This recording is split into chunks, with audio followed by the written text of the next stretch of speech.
RCR, la red que comunica y une al Perú.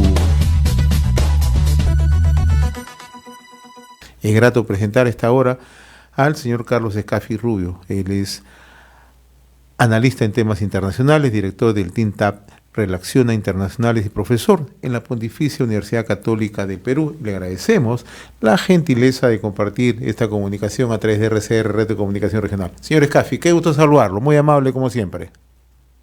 Señor Hernández, un agrado saludarlo y permítame, estamos en septiembre, un mes muy importante para nosotros, y permítame a través de sus redes saludar en este mes patrio a todas las chilenas y chilenos que seguramente escuchan su medio.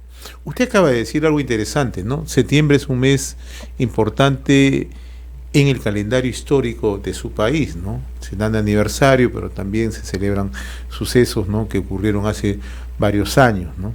Entonces, esto es una reflexión ciertamente para los hermanos en Chile, ¿no? Usted como analista internacional, luego de los resultados del último domingo, ¿cuál es la principal reflexión, ¿no?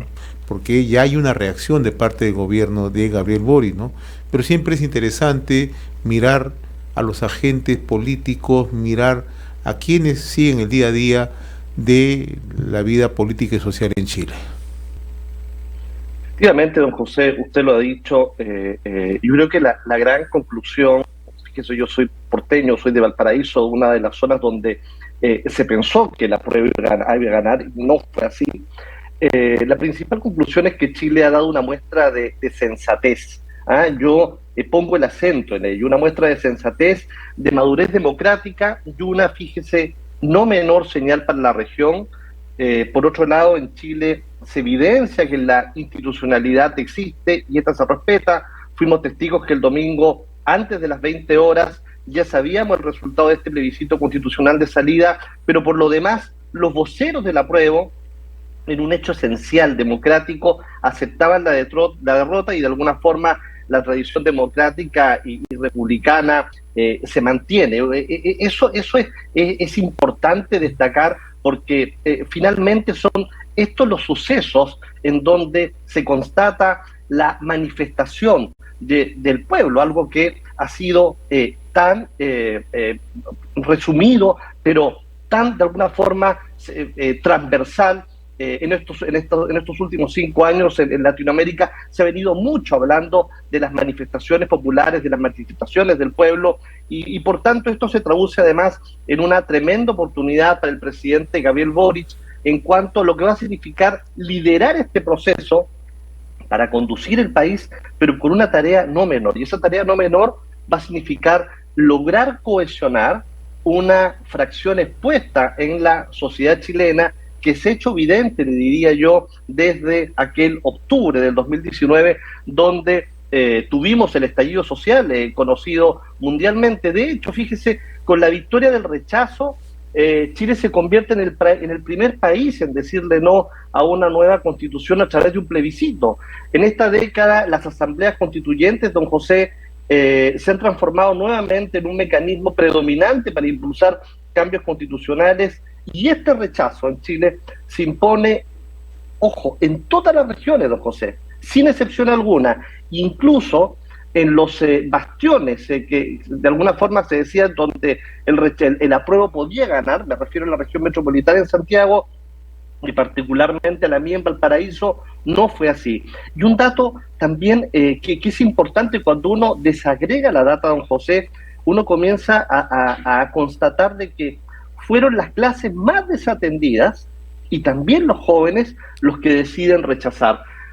Yo le diría que las principales razones, don José, de este rechazo, porque es importante también profundizar en ello, se deben básicamente al texto. Este texto no necesariamente, me refiero al texto que se escribió, que lo escribió esta asamblea de 155 constituyentes, no logró representar.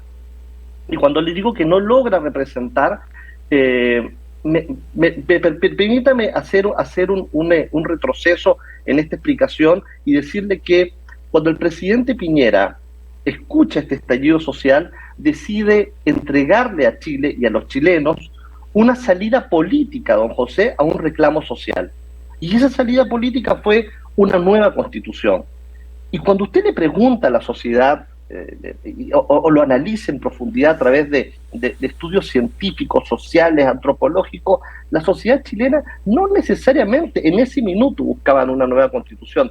Es cierto también que esta constitución, la que rige actualmente en Chile, la de 1980, ya no tiene espacio en la sociedad chilena, pero ojo, lo que se escribió con esta nueva asamblea constituyente no necesariamente fue representativo, porque no se trataba acá de que fuera aprobada por un 51%. No estábamos en una elección de candidatos a la presidencia de la República. Buscábamos que fuera representativa, que al menos tuviera un 70% de aprobación.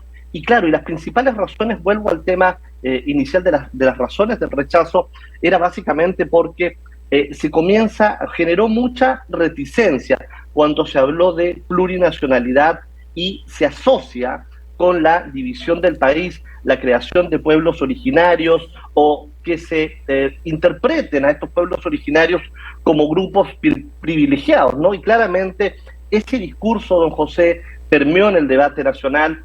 Otra razón también fue la controvertida idea de que la Constitución no protegía el derecho a la propiedad privada. Vuelvo a decirle, fue un aspecto muy controversial que, si bien es cierto, los convencionalistas y también los partidos oficialistas dejaron constancia escrita que sí se protegería bajo todas circunstancias el derecho a la propiedad.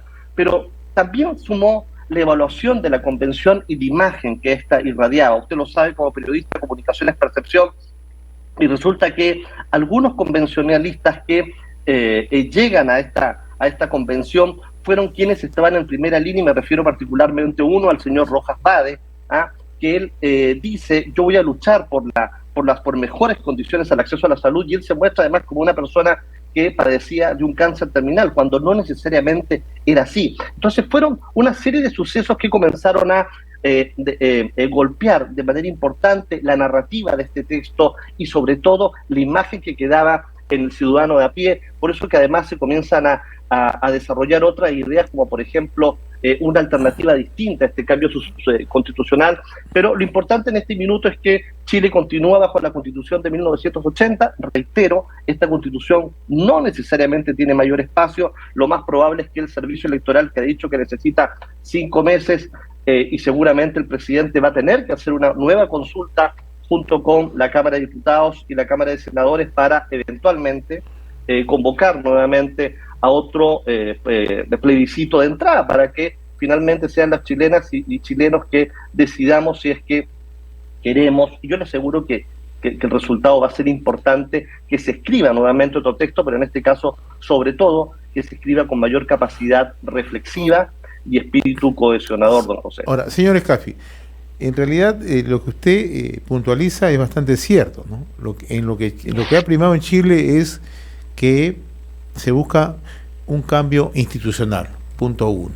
Pero usted hace unos días, previo al proceso del último 4 de septiembre, usted decía algo que ahora tiene mayor fuerza. Usted decía que tras los resultados del domingo 4, el proceso constituyente no se cierra, sino comienza en su país.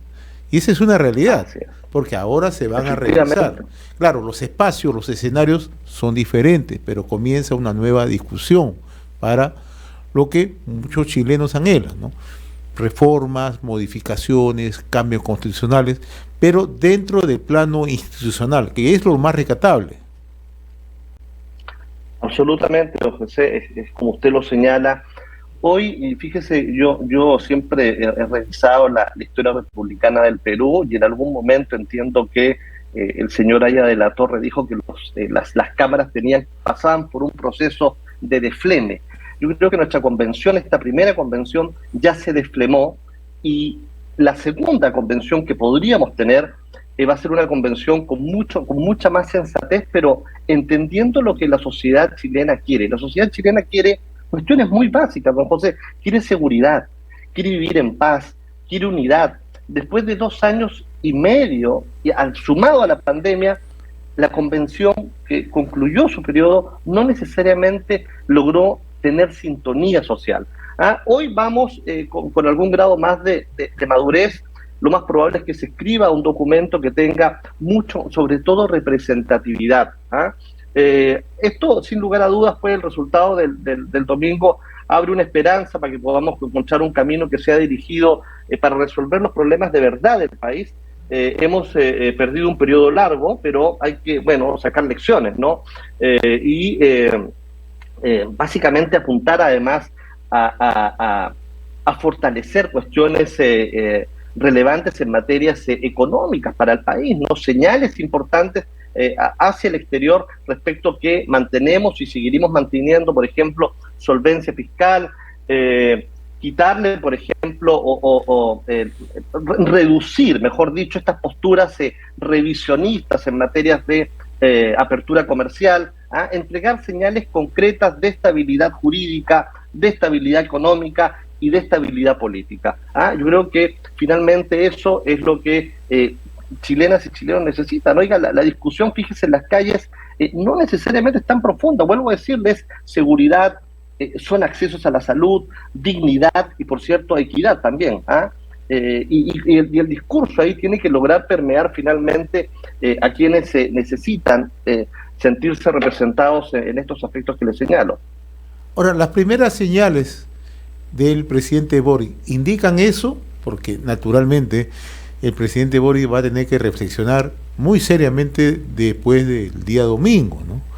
Va a tener que haber necesariamente un mayor diálogo, mayor disposición de poner posiciones o anuncios iniciales en su gobierno, porque esa es la lectura del día a día, ¿no? ¿Cómo afecta al gobierno de Boric esta situación? ¿De qué manera va a poder él sortear esta situación realista en su país? Mire, yo creo que lo he entendido bien. De hecho, hizo cambios importantes en el gabinete. A la ministra de Interior, que para Chile es la segunda autoridad más importante después del presidente, realizó un cambio importante ahí. Se colocó, salió la doctora Isquia Siches y asumió la señora Carolina Toá, que por lo demás fue una figura política importante en el escenario chileno, yo le diría que con una figura mucho más de centro, con mucha más manejo político, pero el presidente lo ha entendido. Yo en el discurso, cuando lo escucho, se mostraba finalmente que él era el presidente de los casi 19 y fracción millones de chilenos y chilenas. Por lo tanto, no necesariamente cuestiona, sino que reconoce finalmente la manifestación del pueblo. El plebiscito de entrada tuvo aprobación 78%, cuando los chilenos dijimos sí, queremos una nueva constitución, pero hoy el 68% dijo que no necesariamente querían este plebiscito, perdón, este 62%. Entonces se ve efectivamente que dentro del gobierno y dentro de la voluntad del presidente hay efectivamente señales concretas y reales de que va a tener que comenzar a interpretar este sentimiento de las calles, el sentimiento finalmente, siempre se habló durante el estallido social de que la calle se toma, se hablaba mucho, se utilizaba mucho esa frase, aunque la calle se toma. Yo y la calle se manifestó diciendo no queremos ese texto, y el presidente, vuelvo a decirle, ha tenido señales concretas, ya está el mismo cambio de gabinete que le mencionaba, fue una manifestación real y, por cierto, ha convocado además a las fuerzas políticas de oposición, particularmente a la derecha, para mantener una postura mucho más armónica. En términos políticos, señor Scaffi, esto significa un viraje en la conducción del gobierno. Esto va a significar, como usted dice, sentarse a conversar con los sectores que hasta hace unos meses eran los sectores que habían perdido una elección. Entonces, ¿hacia dónde va el gobierno de Boric? ¿Hacia dónde conduce el gobierno de Boric? Porque la otra respuesta viene del sector que lo apoyó, digámoslo con claridad, la ultraizquierda. Y en política hay que ver las cosas de una manera real. O sea, ¿cómo va a reaccionar? ¿Va a dar un viraje, cree usted? Yo creo que el viraje va a ser hacia la gradualidad y la moderación. Ese va a ser el viraje que va a tener en este caso el gobierno, hacia la gradualidad y la moderación, alejarse de las posturas extremas.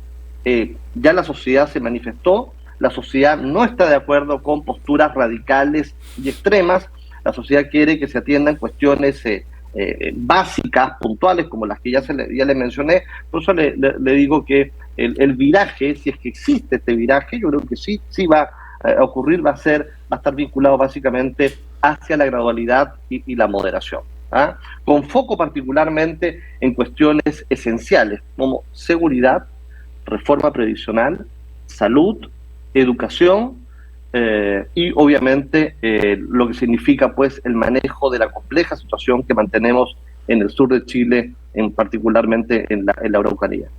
Nos alegra sobre todo porque las primeras reacciones en Chile es que miran un horizonte donde va a primar primero las libertades personales, estas sean respetadas, y segundo, el tema de la recuperación económica, ¿no? Y le hago esta reflexión porque también en nuestro país tenemos esas similitudes, ¿no? Donde muchas veces ha primado el concepto ideológico, pero en el día a día la población exige libertades personales, un mejoramiento de su calidad de vida, pero sin afectar, ¿no?, lo que es el motor de desarrollo, que es la economía. Efectivamente, es así, ¿no? Y fíjese, usted habla de la realidad nacional, y yo le puedo decir, en mi experiencia, he podido constatar que ambas naciones, Perú y Chile, se miran para lo bien, pero también se miran para lo mal. Pero coinciden en cuestiones puntuales, como por ejemplo lo que usted señalaba, ¿no? El respeto a las libertades personales, ¿no? Por el respeto, yo lo mencionaba la otra vez en un artículo, el respeto a la propiedad privada, cuestiones muy puntuales, muy básicas, y sobre todo lo que significa, don José, homogeneizar hacia arriba, igualar hacia arriba, no igualar hacia abajo. Muy bien, señor Carlos Escaffi Rubio, ha sido un gusto conversar con usted y en realidad vamos a seguir molestándolo para seguir reflexionando. No, ninguna molestia, don José. Ha sido un gusto en realidad. Que tenga usted buen día, muy amable. Qué gusto conocerlo. El gusto es mío, gracias. Gracias. Conversábamos con el señor Carlos Escaffi Rubio, ¿no?, analista internacional, ¿no? Él es director, ¿no?, del TINTAC Relacionax Internacional y profesor en la Pontificia Universidad Católica del Perú, ¿no? RCR, la red que comunica y une al Perú.